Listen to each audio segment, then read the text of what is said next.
मित्रों, मैं मनोज कुमार पांडे आपका अपने अध्यात्म चैनल में स्वागत करता हूं। प्रस्तुत है ईशावास्योपनिषद का पाठ, जिसका प्रथम भाग हम प्रस्तुत करते हैं। आगे के भाग आगे के वीडियो में प्रस्तुत करूंगा। तो ये ईशावास्योपनिषद शुक्ल यजुर्वेद कांड साखी संहिता 40वां अध्याय है। मंत्र भाग का अंश होने से इसका विशेष महत्व है। इसको सबसे पहला उपनिषद माना जाता है। शुक्ल यजुर्वेद के प्रथम 39 अध्यायों में कर्मकांड का निरूपण हुआ है। यह उस कांड का अंतिम अध्याय है। इसमें भगवत स्वरूप ज्ञान कांड का निरूपण किया गया है। इसके पहले मंत्र में ईशावास्यम वाक्य आने से इसका नाम ईशावास्य माना गया है। मनुष्यों के प्रति वेद भगवान का पवित्र आदेश है कि अखिल विश्व ब्रह्मांड में जो कुछ भी है चराचरात्मक जगत तुम्हारे देखने सुनने में आ रहा है, सबका सब सर्वाधार, सर्वनियंता, सर्वाधिपति, सर्वशक्तिमान, सर्वज्ञ, सर्व कल्याण गुण स्वरूप परमेश्वर से व्याप्त है, सदा सर्वत्र उन्हीं से परिपूर्ण है। गीता में श्लोक 9वां रोक दे बेटा, यहाँ सदा सर्वत्र उन्हीं से परिपूर्ण है, इसका कोई भी अंश उनसे रहित नहीं है।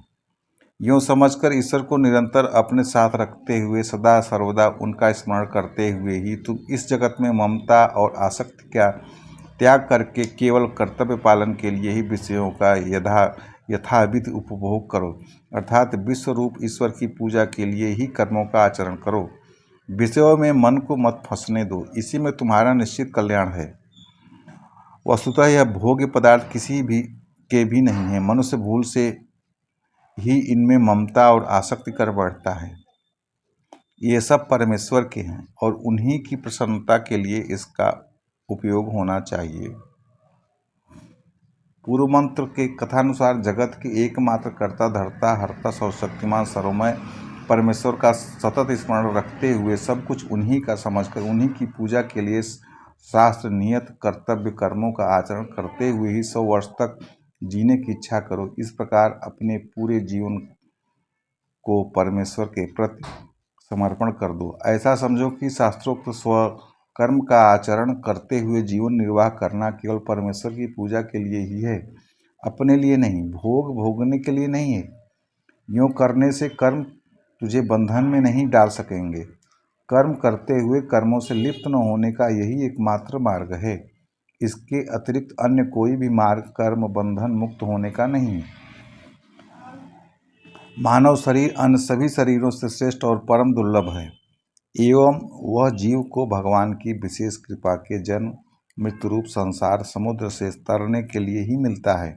ऐसे शरीर को पाकर भी मनुष्य अपने कर्म समूह को ईश्वर पूजा के लिए समर्पण नहीं करते और काम उपभोग को ही जीवन का परम ध्येय मानकर विषयों को आसक्त और कामनावश किसी प्रकार से भी केवल विषयों की प्राप्ति और उनके यथेच्छ उपभोग में ही लगे रहते हैं। वे वस्तुतः आत्मा की हत्या करने वाले ही हैं, क्योंकि इस प्रकार अपना पतन करने वाले वे लोग अपने जीवन को केवल व्यर्थ ही नहीं खो रहे हैं, वरम अपने को और भी अधिक कर्म बंधन में जकड़ रहे हैं। इन काम भोग परायण लोगों को चाहे वे कोई भी क्यों न हो, उन्हें चाहे संसार में कितने ही विशाल नाम, यश, वैभव या अधिकार प्राप्त हों, मरने के बाद कर्मों के फलस्वरूप बार बार उन कुकर, सूकर, कीट पतंगादि विभिन्न शोक संतापपूर्ण आसुरी योनियों में भयानक नरकों में भटकना पड़ता है, जो कि ऐसे आसुरी स्वभाव वाले दुष्टों के लिए निश्चित किए हुए हैं और महान अज्ञान रूप अंधकार से आच्छादित हैं। इसलिए श्री भगवान ने गीता में कहा है कि मनुष्यों को अपने द्वारा अपना उद्धार करना चाहिए, अपना पतन नहीं करना चाहिए। जो परमेश्वर संपूर्ण जगत में व्याप्त है, जिसका सतत स्मरण करते हुए तथा जिसकी पूजा के लिए समस्त कर्म करने चाहिए, वे कैसे हैं, इस जिज्ञासा पर कहते हैं, वे सर्वांतर्यामी सर्वशक्तिमान परमेश्वर अचल और एक हैं, तथापि मन से अधिक तीव्र वेग युक्त हैं। जहाँ तक मन की गति है, वे उससे भी अधिक आगे पहले से विद्यमान है। मन को वहाँ तक पहुँच ही नहीं पाता। वे सबके आदि और चल और एक हैं, तथापि मन से अधिक तीव्र वेग युक्त हैं। जहाँ तक मन की गति है वे उससे भी अधिक आगे पहले से विद्यमान है। मन को वहाँ तक पहुँच ही नहीं पाता। वे सबके आदि और ज्ञान स्वरूप हैं, अथवा सबके आदि होने के कारण सबको पहले से ही जानते हैं। उनको देवता महर्षिगण भी पूर्ण रूप से नहीं जान सकते। जितने भी तीव्र वेग युक्त बुद्धि, मन और इंद्रियां अथवा वायु आदि देवता हैं, अपनी शक्ति भर परमेश्वर के अनुसंधान में सदा दौड़ लगाते रहते हैं, परंतु परमेश्वर नित्य अचल रहते हुए भी इन सबको पार करके आगे निकल जाते हैं। वे सब वहाँ तक पहुँच ही नहीं पाते। असीम की सीमा का पता ससीम को कैसे लग सकता है? बल्कि वायु आदि देवताओं में जो शक्ति है, जिसके द्वारा वे जल वर्षण, प्रकाशन, प्राण धारण आदि कर्म करने में समर्थ होते हैं, वह इन अचिंत्य शक्ति परमेश्वर की शक्ति का अंश मात्र ही है। उनका सहयोग मिले बिना ये सब कुछ भी नहीं कर सकते। अब परमेश्वर की अचिंत्य शक्तिमत्ता एवं व्यापकता प्रकारांतर से पुनः वर्णन करते हैं। वे परमेश्वर चलते भी हैं और नहीं भी चलते हैं। एक ही काल में परस्पर विरोधी भाव, गुण तथा क्रिया जिनमें रह सकती है, वे ही तो परमेश्वर हैं। यह उनकी अचिंत्य शक्ति की महिमा है। दूसरे प्रकार से भी यह कहा जा सकता है कि भगवान जो अपने दिव्य परम धाम और लीला धाम में अपने प्रिय भक्तों को सुख पहुँचाने के लिए अप्राकृतिक सगुण साकार रूप में प्रकट रहकर लीला किया करते हैं, यह उनका चलना है। और निर्गुण रूप से जो सदा सर्वदा अचल स्थित हैं, यह उनका न चलना है। इस प्रकार वे श्रद्धा प्रेम से रहित मनुष्यों को कभी दर्शन नहीं देते। अतः जिनके लिए दूर से दूर हैं और प्रेम की पुकार सुनते ही जिन प्रेमी जनों के सामने चाहे जहाँ उसी क्षण प्रकट हो जाते हैं, उनके लिए वे समीप से समीप हैं। इसके अतिरिक्त वे सदा सर्वत्र परिपूर्ण हैं, इसलिए दूर से दूर भी वे ही हैं और समीप से समीप भी वे ही हैं, क्योंकि ऐसा कोई स्थान ही नहीं है जहाँ वे न हों। सबके अंतर्यामी होने के कारण वे अत्यंत समीप हैं, और जो अज्ञानी लोग इन्हें इस रूप में नहीं पहचानते, उनके लिए वे बहुत दूर हैं। वस्तुतः वे इस समस्त जगत के परम आधार हैं और परम कारण वे ही हैं, इसलिए बाहर भीतर सभी जगह वे ही परिपूर्ण हैं। इस प्रकार जो मनुष्य प्राणी मात्र को सर्वाधार परम ब्रह्म पुरुषोत्तम परमात्मा में देखता है और सर्वंतर्यामी परम प्रभु परमात्मा को प्राणी मात्र में देखता है, वह कैसे इस घृणा द्वेष कर सकता है?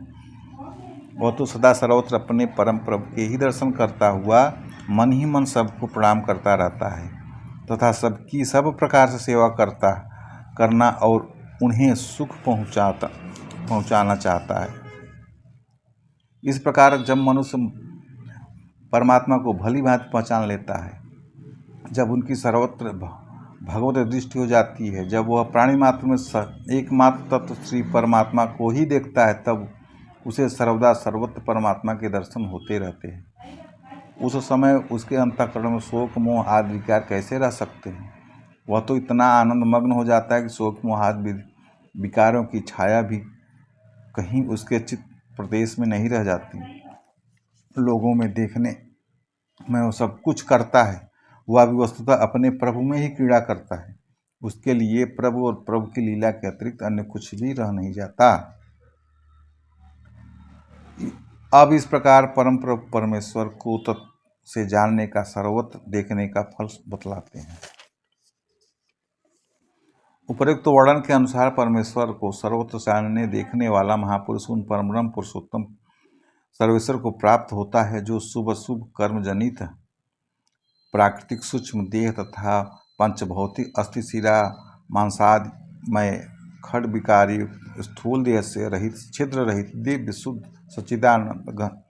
सच्चिदानंद घन हैं, एवं जो क्रांतदर्शी सर्वद्रष्टा हैं, सबके ज्ञाता, सबको अपने नियंत्रण में रखने वाले सर्वाधिपति हैं और कर्म परवश नहीं वरम स्वेच्छा से प्रकट होने वाले, तथा जो सनातन काल से सब प्राणियों के लिए कर्मानुसार समस्त पदार्थों की यथायोग्य रचना और विभाग व्यवस्था करते आए हैं। अब अगले 3 मंत्रों में विद्या और अविद्या का तत्व समझाया जाएगा। इस प्रकार के परम ब्रह्म परमेश्वर की प्राप्ति के साधन ज्ञान को विद्या नाम से कहा गया है। स्वर्गादि लोगों की प्राप्ति अथवा इस लोकों के विविध भोग ऐश्वर्य की प्राप्ति के साधन कर्म को अविद्या के नाम से, ज्ञान और कर्म दोनों तत्वों की भली भांति समझकर उनका अनुष्ठान करने वाला मनुष्य ही इन साधनों द्वारा सर्वोत्तम तथा वास्तविक फल प्राप्त कर सकता है, अन्यथा नहीं। इस रहस्य को समझने के लिए पहले उन दोनों यथार्थ स्वरूप को समझकर अनुष्ठान करने वालों की दुर्गति का वर्णन करते हैं। धन्यवाद मित्रों। आज यहीं पे ईशावास्य उपनिषद का प्रथम भाग हम समाप्त करते हैं। अगला भाग जानने के लिए अगले वीडियो को देखें। धन्यवाद।